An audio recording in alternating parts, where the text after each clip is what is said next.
For decades, Iran has been a constant presence in breaking news headlines. We hear about sanctions, military threats, proxy wars, nuclear talks, and political tension. But have you ever stopped to ask the real question? Why does this one country attract so much global pressure? Why do powerful nations pour billions of dollars, military resources, and diplomatic energy into trying to contain it? Is Iran truly a global threat, or is it just standing in the way of much bigger interests? To really get it, we need to look past the slogans and propaganda. What's unfolding isn't just about one country, it's about power, control, history, and a whole lot of fear.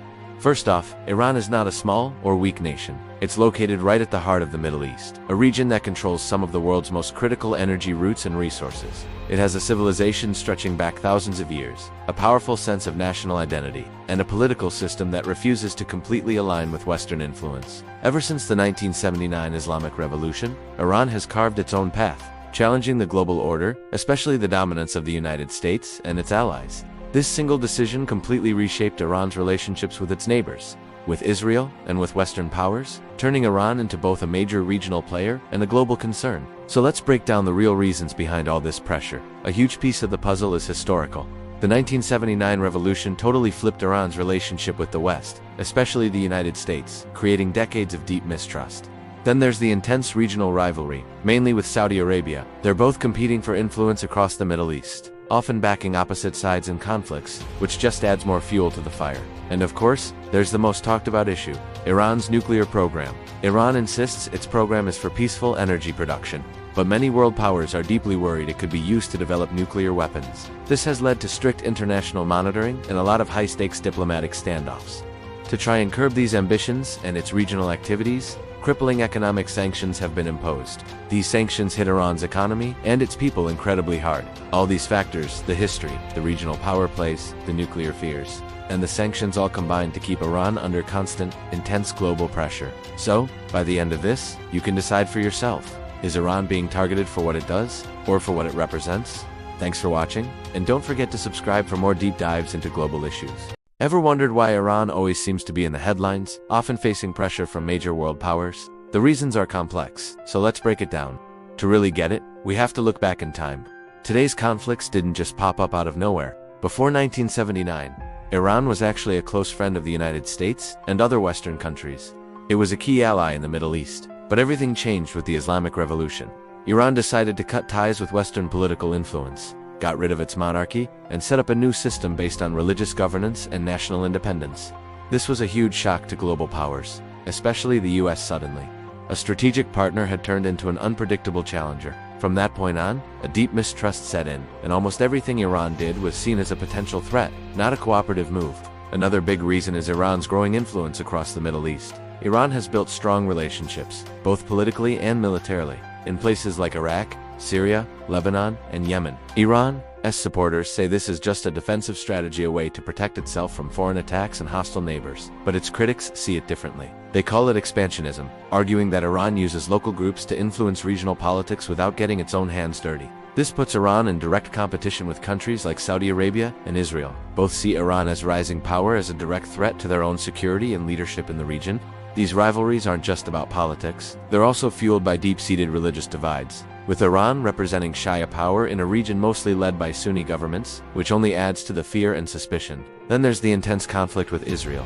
Why Iran doesn't recognize Israel as a legitimate state and openly supports groups that challenge Israeli policies. For Israel, this makes Iran an existential threat, especially with the fear that Iran could develop advanced military power. This fear is a major reason why Israel pushes so hard for international sanctions and even military pressure against Iran.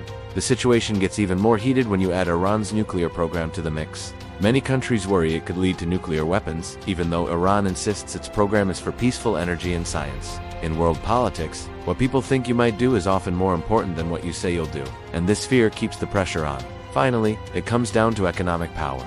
Iran sits on some of the world's largest oil and gas reserves. Its location is also incredibly strategic, giving it control over major energy shipping routes like the Strait of Hormuz. This control over vital resources gives Iran significant leverage and makes it a central player in the global economy, a fact that other powerful nations can't ignore. So, it's a mix of history, regional power struggles, deep-seated rivalries, and control over resources that puts Iran at the center of so much international tension. What are your thoughts on this complex situation? Let me know in the comments, and don't forget to subscribe for more deep dives into global topics. Thanks for watching. Ever wonder why Iran always seems to be in the headlines, often portrayed as a major global threat? To understand why so many countries target Iran, we have to rewind the clock. It wasn't always this way. Before 1979, Iran was a close friend of the United States and other Western powers. It was their key ally in the Middle East. But everything changed with the Islamic Revolution. Iran turned its back on Western influence, overthrew its monarchy, and established a new government based on religious principles and national independence. This wasn't just a small political change, it was a seismic shock to the global order. Suddenly, a strategic partner had become an unpredictable challenger. From that point on, deep mistrust set in, and every move Iran made was seen as a potential threat. Another huge reason Iran is targeted is its growing power across the Middle East.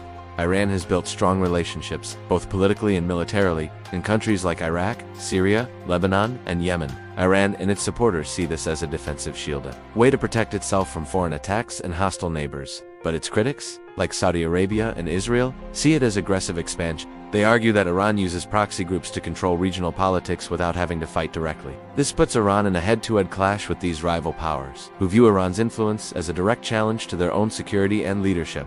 This rivalry isn't just political, it's also fueled by deep-seated religious divisions, with Shia-led Iran opposing the largely Sunni-led governments in the region, which only adds to the fear and mistrust. Then there's the intense conflict between Iran and Israel. Iran does not recognize Israel's right to exist and openly supports groups that fight against Israeli policies. For Israel, this makes Iran an existential threat, something that could one day wipe it off the map, especially if Iran developed advanced weapons. This fear is a powerful motivator for Israel to push for international sanctions, political pressure, and even military strikes against Iran. This situation gets even more dangerous when you add Iran's nuclear program to the mix. Many countries worry it's a secret path to a nuclear bomb, even though Iran has always insisted its program is for peaceful energy and science. In global politics, what people fear you might do is often more important than what you say you'll do. Let's not forget about the money and resources. Iran sits on some of the largest oil and gas reserves on the planet. Its location is also incredibly strategic, giving it control over critical energy shipping lanes, like the Strait of Hormuz. Any disruption there could send shockwaves through the global economy. This control over energy gives Iran a powerful bargaining chip, but it also makes it a target for countries that want to ensure the free flow of oil and limit Iran's economic leverage. When you control something the whole world needs, you automatically become a player in a very high-stakes game. So when we look at the big picture, it's clear that Iran isn't targeted for just one reason.